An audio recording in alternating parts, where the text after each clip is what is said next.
আসসালামু আলাইকুম। এই যে আমাদের বাড়ির পাশে একটু জমি ছিল, ওইটুকুর মধ্যে আমরা অনেক রকমেরই শাকসবজি রোপণ করছি।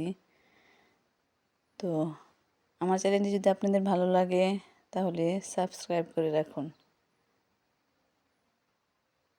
তো এইদিকে কিছু পালং শাক করেছিলাম, এখন পালং শাক কিছু কিছু কেটে নিচ্ছি।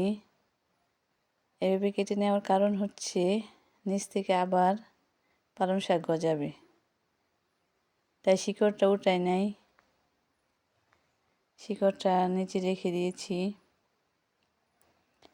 তারপর কিছু পালং শাক কেটে নিয়েছি। এগুলি কিন্তু ভেজাল মুক্ত, এর মধ্যে কিন্তু কোনো সার দেওয়া হয় নাই।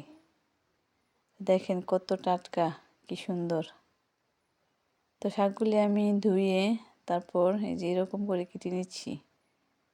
আজকে পালং শাকগুলি রান্না করব মাছ দিয়ে। তো সবাই কিন্তু খান, তো আমিও আজকে রান্না করতেছি শীতের শাক শাক তো আজকের শাকগুলি রান্না করব মাটির চুলায়। তো মাটির চুলায় রান্না করলে কিন্তু এই স্বাদটা একটু বেশি হয়। তারপর কড়াইয়ে তেল দিয়ে কিছু পেঁয়াজ ভেজে নিচ্ছি, তারপর একটু পানি দিয়ে দিয়েছি, কারণ মাটির চুলার তাপটা একটু বেশি থাকে, এই জন্য একটু পানি দিয়ে তারপর মশলাগুলি দিয়েছি। হলুদের গুঁড়া, মরিচের গুঁড়া, ধনিয়ার গুঁড়া, লবণ দিয়ে মশলাটাকে ভালো করে কষিয়ে তারপর শাকগুলি দিয়ে নেড়ে চেড়ে মশলার সাথে ভালো করে মিশিয়ে নেব। ভালো করে মেশানো হয়ে গেলে তারপর একটু ঢেকে শাকটা কিছুক্ষণ জাল করব। তারপর নেড়ে চেড়ে এই যে কত পানি উঠছে শাকের মধ্যে, তারপর আরেকটু ঝোল দিয়ে দেব।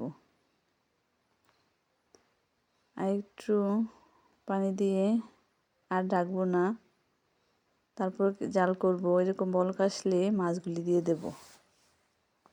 মাছগুলি দিয়ে কিছুক্ষণ উল্টে পাল্টে নেড়ে জাল করে কিন্তু একটা কাঁচামরিচ দিয়ে নামিয়ে ফেলবো। আজকের শাক রান্না কিন্তু অনেক মজা হয়েছিল।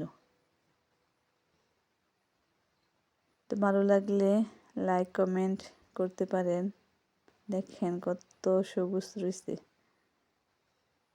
অনেক কি বলবো, অনেক মজা হয়েছিল।